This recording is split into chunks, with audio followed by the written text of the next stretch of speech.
ნეპალის დედაქალაქში საერთო ჯამში თუ არ ვწდები ამ განვითარებულ მოვლენებს ემსხვერპლა 22 ადამიანის სიცოცხლე, ვიცით რომ პროტესტი ქუჩაში დღემდე გრძელდება, უფრო მეტი რომ მოგვიყვეთ ჩვენ ნეპალში განვითარებულ მოვლენებზე, რატო მოხდა ის რაც მოხდა და როგორ შეიძლება განვითარდეს მოვლენები იქ?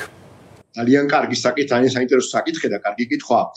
ნეპალში 90-იან წლებიდან მოყოლებული აქტიური სამოქალაქო მიმდინარეობდა 2006 წლამდე და კომუნისტური ფრთა იყო, ესე ვთქვათ, პარტიზანულ სამხედრო მოქმედებას აწარმოებდა და 2006 წელს ჯერ შეთანხმებით და შემდეგ 2008 წელს უკვე სრულად ხელში აიღეს კომუნისტებმა ძალაუფლება, მეფე ჩამოაგდეს სხვათა შორის, სრულად აიღეს ძალაუფლება და ამ ძალაუფლების ხელში აღების შემდეგ პრაქტიკულად ნელ-ნელა დაიწყეს მთელი ინსტიტუციების ხელში ჩაგდება. ეს ძალიან საინტერესოა, რომ იქ არის რამდენიმე კომუნისტური პარტია. ანუ ჩვენ კი ვამბობთ, რომ ერთიანი კომუნისტური ძალები მოქმედებდნენ, მაგრამ რამდენიმე კომუნისტური პარტიაა. ერთ-ერთი არის მაოისტური კომუნისტური პარტია, ერთი არის წმინდა მარქსისტულ კომუნისტური გაერთიანება, რომლებიც ამ ძალაუფლებაში ერთმანეთს ენაცვლებოდნენ. მაგრამ თვისებრივად ქვეყანა იყო კორუფციაში ჩაფლული. იმიტომ რომ კომუნიზმს რა ახასიათებს, ხო? ახასიათებს პირველ რიგში უკიდურესი ნეპოტიზმი და საბჭოთა კავშირში როგორც აი ნომენკლატურა იყო, აი ამ გვარი ნომენკლატურის ჩამოყალიბება.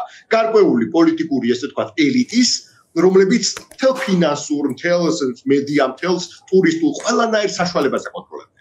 და სწორედ ეს მოხდა, რომ საზოგადოება ქუჩაში რომ გამოვიდა, განა ოპოზიციის მხარდაჭერით გამოვიდა რა, არა. აი ეს არის ძალიან თვისებრივად საინტერესო, რომ საზოგადოება ითხოვდა სისტემურ ცვლილებებს.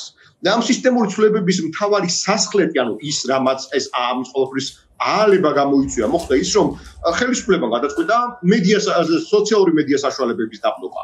და ამის დია გახლავთ ის, რომ თურმე ოპოზიციური პოლიტიკური საშუალებები ავრცელებდნენ გარკვეულწილად ისეთ ინფორმაციას, რომელიც მათთვის მიუღებელი იყო. რამაც საბოლოო ჯამში ეს ხალხი გამოიყვანა ქუჩაში და ითხოვენ უკვე სისტემურ ცვლილებას, ანუ მთავრობა გადამდგარია.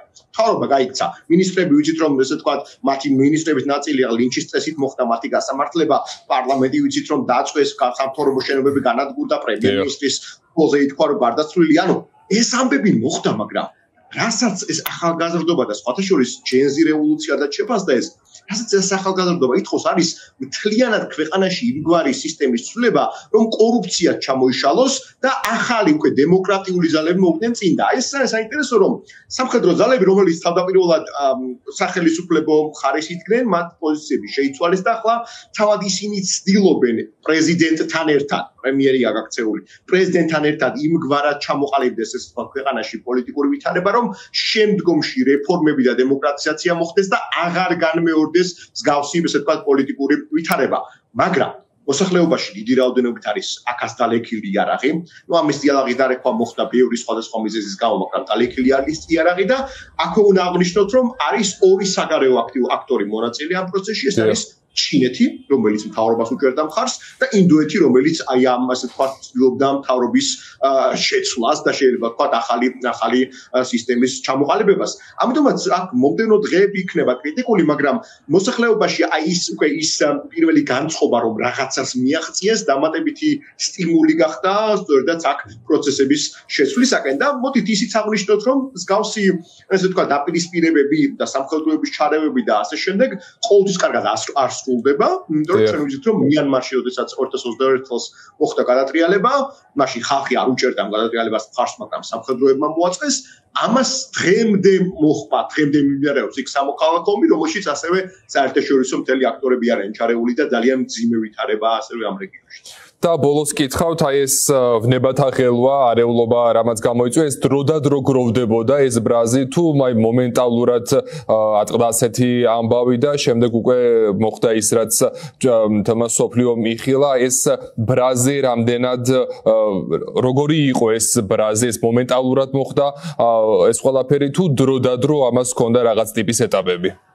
პატარა გამოსვლები იყო, დაყავებები ხდებოდა ხოლმე ძირითადად დემონსტრანტების. ეს დემონსტრაციები არ იყო ძალიან მასშტაბური ხასიათის და ახალგაზრდობა ძირითადად არ მონაწილეობდა. საინტერესო არის ის, რომ ახალგაზრდები პოლიტიკური პროცესიდან იყვნენ გამოთიშული.